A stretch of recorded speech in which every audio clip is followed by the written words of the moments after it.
C'est l'époque des hypervitesses, des plein de choses à faire et des retards partout. Avancer. Tu dois travailler, travailler et travailler. Ordre et désordre. Je dirais... Sous tension. Connecté. Paradoxal. Moi, je la trouve chamboulée. Prometteuse. Angoissante. Anxiogène. Superficielle. Singulière. Je dirais qu'elle est éreintante. Positif.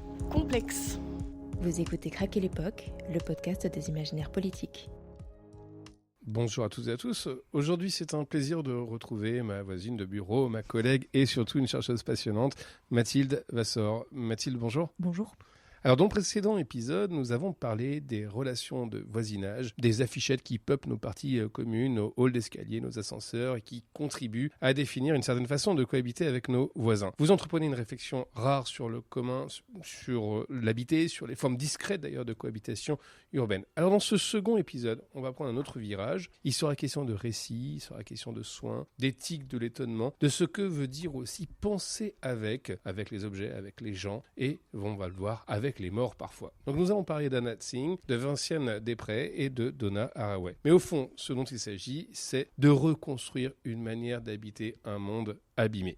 Alors, dans vos travaux, vous accordez une importance très forte à ce qui est considéré comme insignifiant, ce que l'on nomme parfois comme infraordinaire. Qu'est-ce qui vous attire dans l'infraordinaire ? Qu'est-ce que c'est comme geste politique de s'intéresser à l'infraordinaire ? Là, je peux vraiment faire une spéciale dédicace à mon directeur de thèse, Emmanuel Souchier, qui a vraiment beaucoup travaillé sur ces travaux-là. Donc, je pense que c'est d'abord lui qui m'a inspiré sur ces questions et en référence à Georges Perec. Et ce qu'il dit, Georges Perec, il me semble, c'est qu'on ne s'intéresse qu'aux accidents de train, je crois que c'est ça. Mais alors, ce qui compte, c'est le quotidien. On ne parle jamais du quotidien qui pourtant... c'est ça qui nous fait vivre. Et moi, ce qui m'intéressait, ça c'est un peu un fantasme de chercheuse débutante, je pense, c'est d'essayer de trouver l'objet parfait, celui qui va révéler quelque chose. Et dans la deuxième partie de la thèse, j'ai un peu remis en question le statut de l'insignifiance de l'affichette comme révélateur.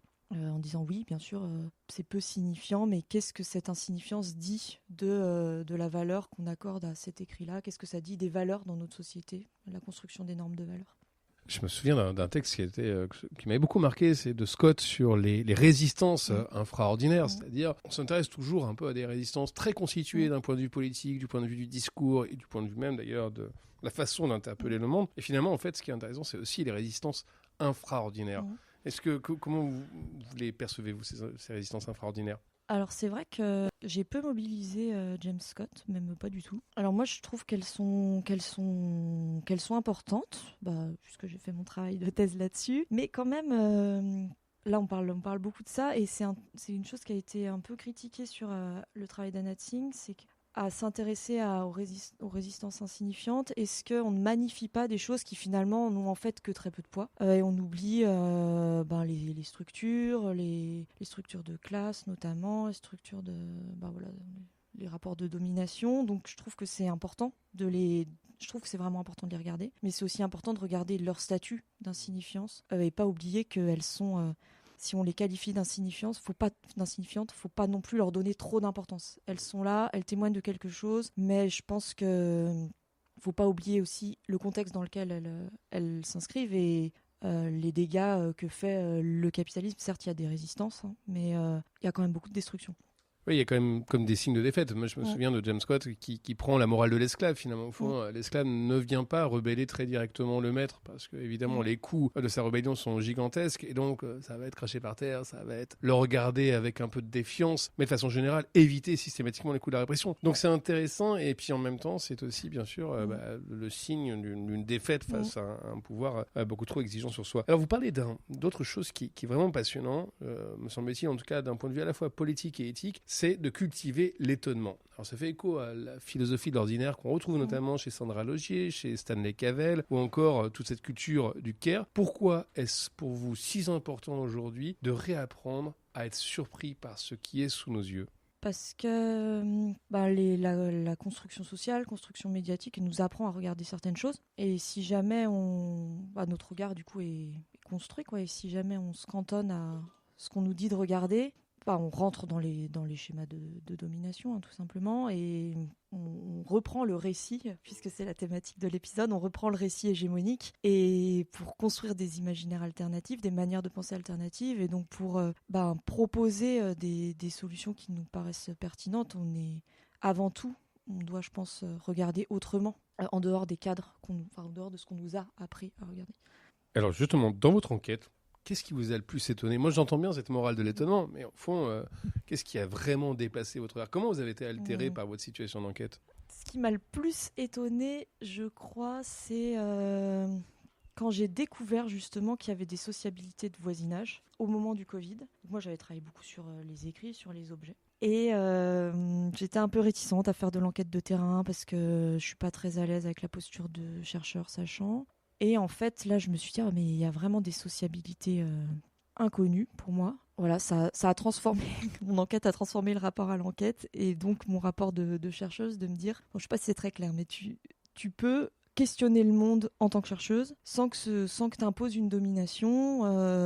Tu peux interroger les gens, faire du terrain, ne pas t'intéresser que aux objets. Tu peux être tranquille par rapport à des entretiens semi-directifs, des postures d'observation participante. Donc, je ne sais pas si ça répond à la question. Je ne sais pas dans quelle mesure c'est utile pour d'autres personnes que des chercheurs, mais ce qui m'a vraiment transformée, c'est le processus d'enquête lui-même, c'est découvrir le terrain, découvrir que faire du terrain c'est possible. Oui, voilà. Et ça aussi quand même, je pense que c'est important par rapport à ce que je disais la semaine dernière, l'absence de récupération. Enfin, j'ai essayé de faire une recherche qui n'est pas récupérable. En fait, c'est le processus de transformation de l'enquête, tout ce qu'on découvre. Là, il y a aussi les rapports de classe que j'ai découverts à l'œuvre vraiment de manière très forte. Sur le terrain, même si les résultats ils sont réutilisés, le processus interne de transformation ne pourra jamais l'être.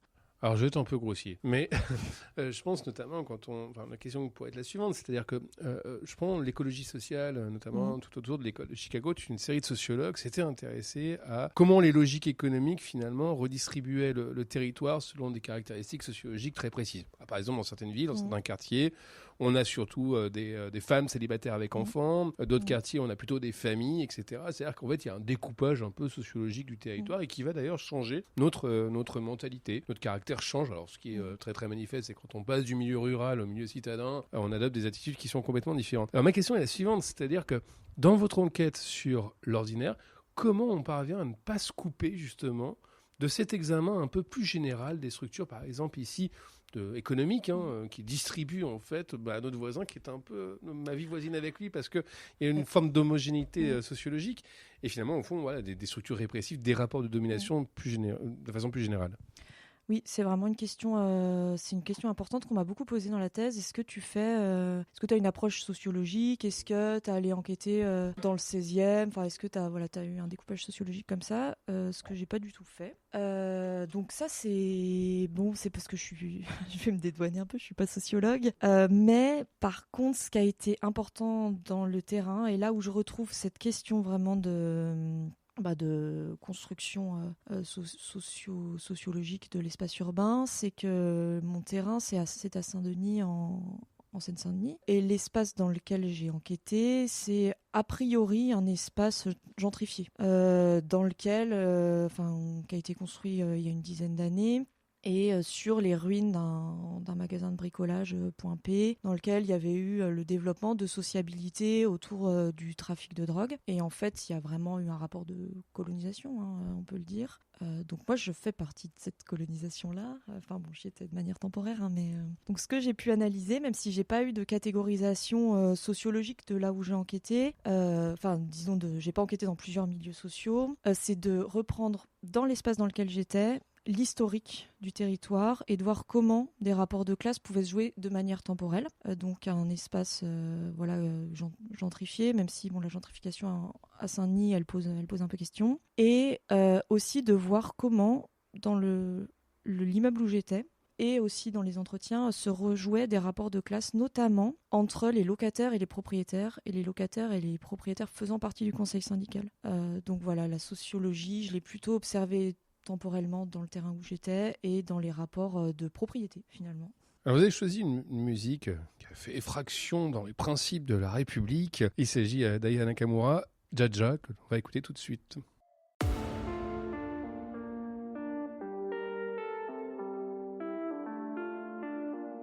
Nakamura. Ok. Hello papi, mais qu'est bazar? J'entends des bails atroces en main. À ce qui paraît, je te cours après. Mais ça va pas, mais t'es taré, ouais. Mais comment ça, le monde est typé? Tu croyais quoi, qu'on serait plus jamais? Je pourrais t'afficher, mais c'est pas mon délire. D'après les rumeurs, tu m'as eu dans ton lit. Oh, dja dja, y'a pas moyen, dja dja.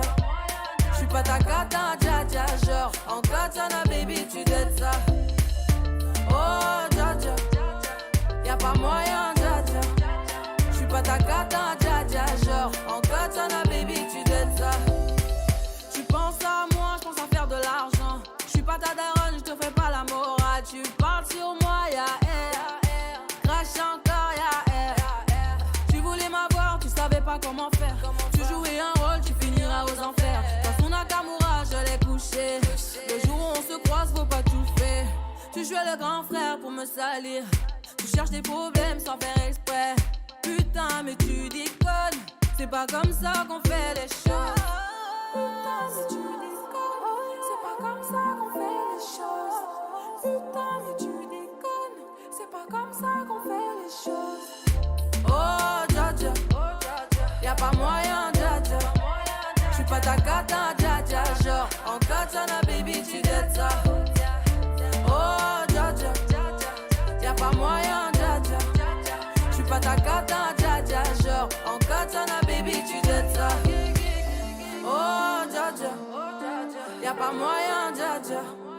J'suis pas ta cata, dja dja. Genre, en katana, baby, tu dettes ça. Oh, dja dja, y'a pas moyen, dja dja. J'suis pas ta cata, dja dja. Genre, en katana, baby, tu dettes ça. Oh, dja dja, j'suis pas ta cata, dja dja, non. Y'a pas moyen, dja dja, ouais. En katana, baby, tu dettes ça. Oh, dja dja, j'suis pas ta cata, dja dja, non. Y'a pas moyen, dja dja, ouais. En katana, baby, tu dettes ça, d'après toi. En katana, baby, tu dettes ça. En katana, baby. En katana, baby, tu dettes ça. En katana, baby. Oh, dja dja. Oh, dja dja. Oh, dja dja.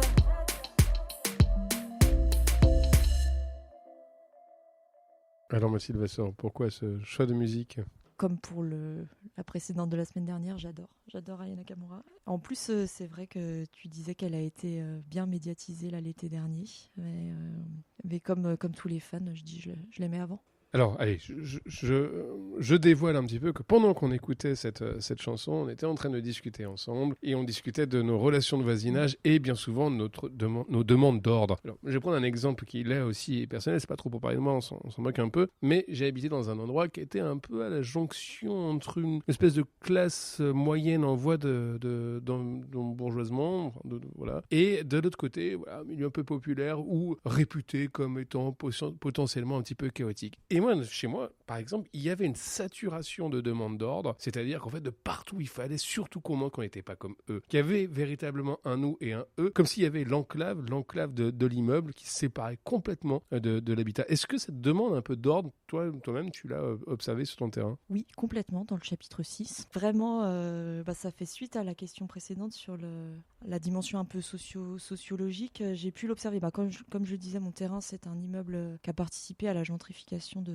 la ville de Saint-Denis. Et pendant le Covid, donc le moment où j'ai fait le terrain, des propriétaires du conseil syndical ont réutilisé et remobilisé un groupe qui était lié à la base à la surveillance des parties communes et des alentours de l'immeuble. Donc au début de la construction, juste après la construction de l'immeuble, ils avaient monté un groupe comme ça pour, ça s'appelait, en tout cas je l'ai anonymisé, mais dans la thèse, de manière à ce que ça colle un petit peu au vrai nom, les gardiens du port, enfin c'est le nom de la résidence. Et l'idée c'était vraiment de faire en sorte qu'il n'y ait pas trop de jeunes qui fument sur les escaliers. Alors sous prétexte que les escaliers appartiennent à une propriété privée. Et donc c'est vraiment une volonté d'ordre, de nettoyage. Et ça s'est aussi vérifié pendant le Covid, où ces mêmes personnes, qui s'étaient donc constituées en groupe depuis plusieurs années, ont fait pression grâce à leur connaissance, leur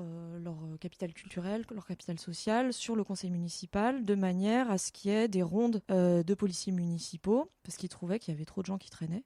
Donc là, c'est fou, parce qu'on voit comment est-ce que les relations de voisinage, elles ont des effets sur les politiques sécuritaires municipales. Donc oui, cette demande d'ordre, elle est hyper importante et j'ai pu l'observer sur le terrain. Alors, on va maintenant s'intéresser à la question des récits. Dans un article récent, vous expliquez que vous souhaitez penser avec et par le récit et vous remettez en cause une forme classique du récit occidental. Ce grand récit dans lequel il y a un héros, il y a une quête, un obstacle et puis bien sûr une victoire. Alors, très rapidement, mais quel est le problème de ce type de récit un peu classique et qu'est-ce qu'on peut opposer bien sûr à ce récit, notamment en sciences sociales ? Alors oui, c'est un article que j'ai écrit avec Laura Verker. Et bon, ce que disent c'est un article qu'on a écrit en lisant les travaux de Donna Haraway, Anna Tsing et Vinciane Després. Et ce qui peut être reproché à cette manière de faire récit, c'est que bon, elle est un peu patriarcale. Moi, je trouve qu'elle met en avant un sauveur aux dépens du collectif. Et c'est ce sauveur qui va passer d'un état initial à un état final. Et ce que je trouve qui est important et qu'on a travaillé avec Laura, c'est de regarder les choses autrement. Tout à l'heure, on parlait d'éthique de l'étonnement, surtout aussi pour valoriser les collectifs, parce que les choses, elles se font rarement seules, et quand on valorise une seule personne, on invisibilise des gens qui ont été importants. Du coup, faire récit autrement, ça permet aussi de transformer les manières de regarder le social, et donc de valoriser des manières de faire collectif. C'est un choix politique. C'est un texte vraiment passionnant qu'on va mettre évidemment en lien, dans lequel vous travaillez, vous mettez en relation les pensées de Donna Haraway, Anna Tsing et Vinciane Després. Alors justement, peut-être comment, vous l'avez un peu dit tout à l'heure, ceci dit au moins pour Anna Tsing, mais comment vous êtes venu à cette scène de lecture un peu fondatrice, où s'est situé un peu le basculement? Racontez-nous un peu cette rencontre. Nous, moi j'aime bien les rencontres intellectuelles, j'aime bien ces moments où il se passe quelque chose, ça vacille un peu dans mes habitudes de pensée. Là, je dois remercier à nouveau Guillaume Huguet, un collègue et ami, qui m'avait conseillé ce texte. Et c'était pendant le confinement. Je me rappelle très bien le lire dans le salon avec mes colocs. Et en même temps, avec Laura, on avait déjà travaillé un peu sur Donna Haraway et les épistémologies des savoirs situés, ou plutôt le privilège de la perspective partielle, ça s'appelle. Et en fait, ce que j'ai trouvé super avec Anna Tsing, c'est que c'est super facile à lire. Et ça a transformé ma manière de faire de la recherche. Je me suis dit, mais en fait, c'est possible de narrativiser l'enquête. Et je trouve que raconter des histoires, ça facilite pour le lecteur l'entrée dans l'enquête et pour moi, la construction de l'argumentation. Alors sur Donna Haraway, on fait un peu comme si aussi, évidemment, c'était tout à fait évident, c'est pas quelqu'un qui est quand même si simple que cela à lire. Il y a cette idée d'une épistémologie du positionnement, c'est-à-dire que je suis pas un témoin innocent en tant que scientifique, je suis situé socialement, je fais partie en tout cas j'ai une certaine place dans l'échiquier social et forcément ça a des conséquences sur la production du savoir. Et donc il faut situer évidemment le regard de l'enquêteur, il faut assumer en fait cette espèce de place. Comment vous diriez, comment vous pourriez raconter votre propre épistémologie du positionnement dans le cadre de votre enquête? Et qu'est-ce que ça vous a appris finalement? Qu'est-ce que vous avez réussi à déjouer en appliquant finalement un peu le principe de l'épistémologie du positionnement?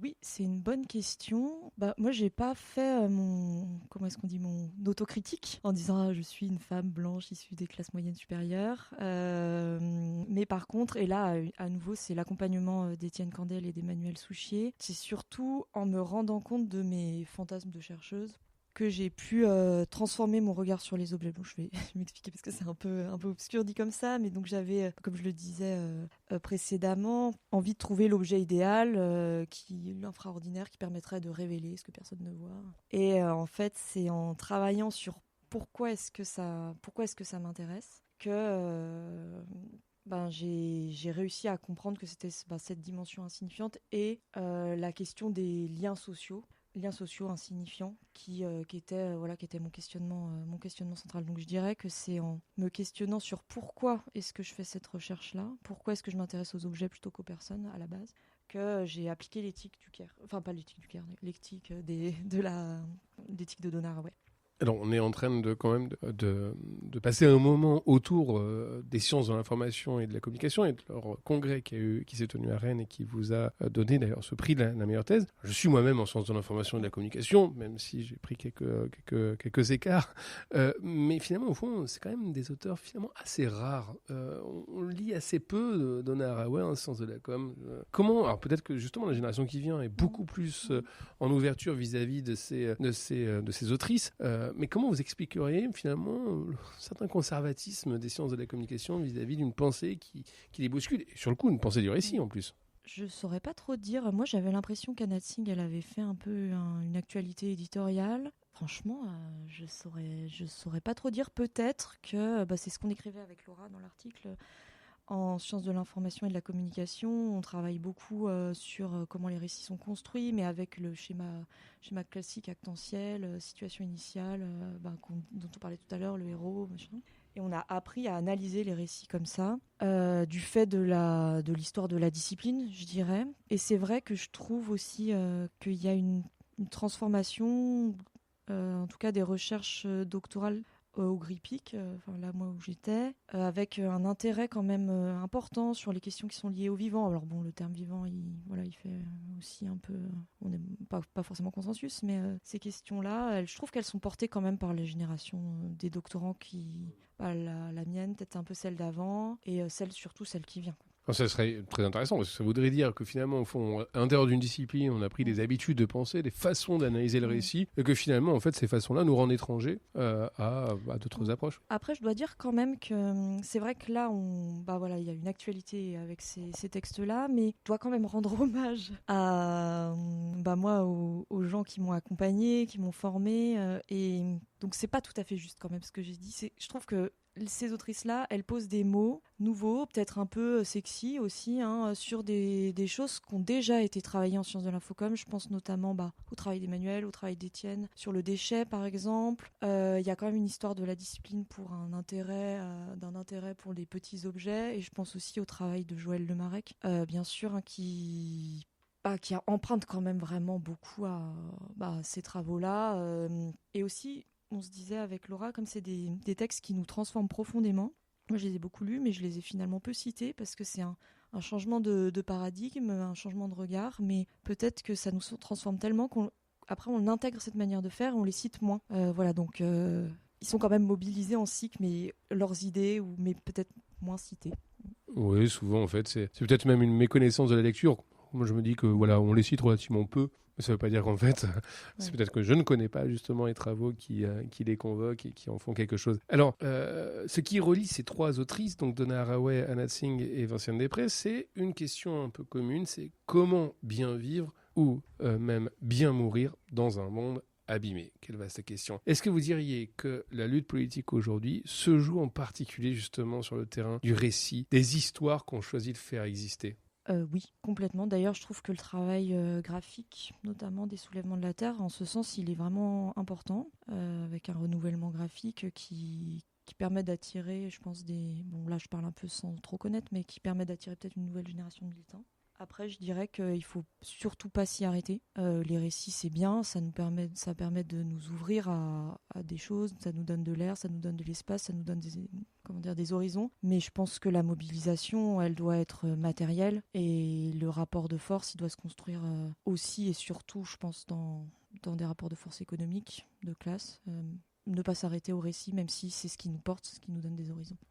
Est-ce qu'il y a des mondes aujourd'hui que vous voulez absolument faire apparaître, vous considérez que c'est une nécessité politique que de les faire apparaître, parce que justement on les voit relativement peu et pourtant en fait ils font différence avec le présent?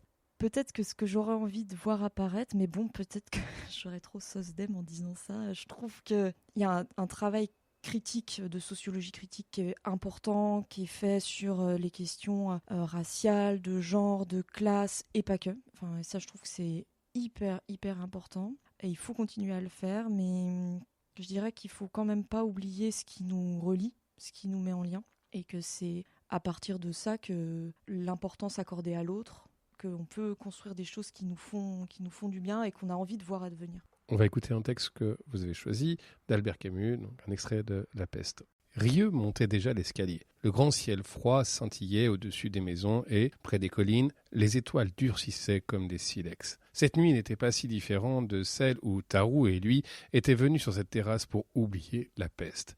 La mer était plus bruyante qu'alors au pied des falaises. L'air était immobile et léger, délesté des souffles salés qu'apportait le vent tiède de l'automne. La rumeur de la ville, cependant, battait toujours le pied des terrasses avec un bruit de vagues. Mais cette nuit était celle de la délivrance et non de la révolte. Au loin, un noir rougeoiement indiquait l'emplacement des boulevards et des places illuminées. Dans la nuit maintenant libérée, le désir devenait sans entrave et c'était son grondement qui parvenait jusqu'à Rieux. Du port obscur montèrent les premières fusées des réjouissances officielles. La ville les salua par une longue et sourde exclamation. Cottard, Tarou, ceux et celles que Rieux avait aimés et perdus, tous morts ou coupables, étaient oubliés. Le vieux avait raison, les hommes étaient toujours les mêmes. Mais c'était leur force et leur innocence, et c'est ici que, par-dessus toute douleur, Rieux sentait qu'il les rejoignait. Au milieu des cris qui redoublaient de force et de durée, qui se répercutaient longuement jusqu'au pied de la terrasse, à mesure que les gerbes multicolores s'élevaient plus nombreuses dans le ciel, le docteur Rieux décida alors de rédiger le récit qui s'achève ici, pour ne pas être de ceux qui se taisent, pour témoigner en faveur de ces pestiférés, pour laisser du moins un souvenir de l'injustice et de la violence qui leur avait été faite, et pour dire simplement ce qu'on apprend au milieu des fléaux, qu'il y a dans les hommes plus de choses à admirer que de choses à mépriser. Mais il savait cependant que cette chronique ne pouvait pas être celle de la victoire définitive. Elle ne pouvait être que le témoignage de ce qu'il avait fallu accomplir et que, sans doute, devrait accomplir encore, contre la terreur et son arme inlassable, malgré leur déchirement personnel, tous les hommes qui, ne pouvant être des saints et refusant d'admettre les fléaux, s'efforcent cependant d'être des médecins. Écoutant, en effet, les cris d'allégresse qui montaient de la ville, Rieux se souvenait que cette allégresse était toujours menacée, car il savait ce que cette foule en joie ignorait et qu'on peut lire dans les livres, que le bacille de la peste ne meurt ni ne disparaît jamais, qu'il peut rester pendant des dizaines d'années endormi dans les meubles et le linge, qu'il attend patiemment dans les chambres, les caves, les malles, les mouchoirs et les paperasses, et que, peut-être, le jour viendrait où, pour le malheur de l'enseignement des hommes, la peste réveillerait ces rats et les enverrait mourir dans une cité heureuse. Alors Mathilde Vasseur, c'était cet extrait d'Albert Camus, de ce fameux livre. Bon, pour deux raisons. D'une part, parce que quand je l'avais découvert au lycée, ça m'avait vraiment beaucoup touchée. Et aussi parce que je trouve qu'il a trouvé une actualité au moment du Covid. Je l'ai relu au moment du Covid. Voilà, et j'ai choisi l'exquipit, la fin.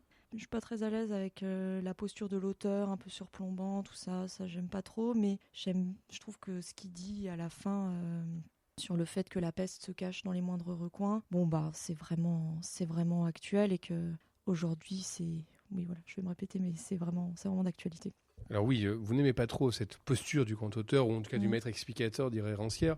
Ce qui traverse votre travail, justement, c'est cette mise en cause de la verticalité du savoir. Vous pensez... Vous parlez de penser avec les enquêtés, pas de parler sur eux. Alors cette posture de co-construction, est-ce qu'elle ne risque pas, je fais volontairement le point de vue inverse, mais est-ce que finalement ça ne masque pas des rapports de force? Est-ce que finalement on ne risque pas une forme de populisme en disant j'ai pensé avec, alors qu'en réalité les ressources du langage du savoir ne sont pas du tout distribuées de la même façon? Oui, complètement. D'ailleurs, ça me fait penser à un bout de la thèse où je me disais il faut absolument intégrer les enquêtés dans le processus. Donc j'avais fait relire un entretien à un enquêté qui avait trouvé ça horrible parce que il s'est dit mais je parle comme ça, tout ça, et en fait j'aurais pas dû lui faire lire l'entretien, j'aurais dû lui faire lire plutôt le produit fini entre guillemets, où je reconstitue la parole, je la remets en contexte et ça aurait été moins violent. Et effectivement, mais c'est une posture délicate, je trouve, parce que on lit plein de choses, on a des valeurs politiques, on a des valeurs morales, on n'a pas envie d'être au-dessus des autres. Mais en même temps, comme tu le dis, on a un statut social qu'il faut assumer. Et ça, j'ai pas trouvé encore trop la réponse. Donc, affaire à suivre. Alors justement, en termes d'affaires à suivre, on arrive à la fin de notre épisode. Dernière question, qui est une question classique dans le podcast. Qu'allez-vous faire demain, Mathilde Vassor? C'est-à-dire comment vous imaginez la suite de vos investigations intellectuelles et politiques? J'allais dire demain, j'ai une réunion de département. Mais À laquelle je dois aussi être... là, j'ai envie de poursuivre les questions qui sont liées à l'écriture et l'organisation collective. Donc normalement, je commence cet été un terrain à la ZAD de Notre-Dame-des-Landes sur une résidence de création d'affiches qui a une manière qui vient après nourrir les luttes et qui a une manière de procéder à la création qui est très intéressante parce qu'elle n'est pas du tout individuelle. C'est un peu sur le format du cadavre exquis. Et bien sûr, les auteurs, graphistes s'impliquent dans la production aussi des repas, donc des conditions matérielles. Donc voilà, je vais travailler sur ça. Alors si on commence à parler de la ZAD, on va faire un 3e épisode pour évidemment aborder ces questions. En tout cas, Mathilde Vassor, merci beaucoup. Et donc, on a beaucoup de travail encore avec tous ces multiples récits qu'il s'agit de faire exister, qui font le monde un peu autrement, en tout cas, qui font différence avec le monde qu'on est tenu de vivre. Merci beaucoup. Merci. Craquer l'époque est un podcast produit par Radio Radio en partenariat avec Collatéral, la Gaîté Lyrique, les Chants Libres et le service culturel de Rennes 2. Cet épisode a été réalisé par Romain Huette. Rendez-vous la semaine prochaine avec un nouvel invité pour questionner l'époque dans laquelle nous nous trouvons.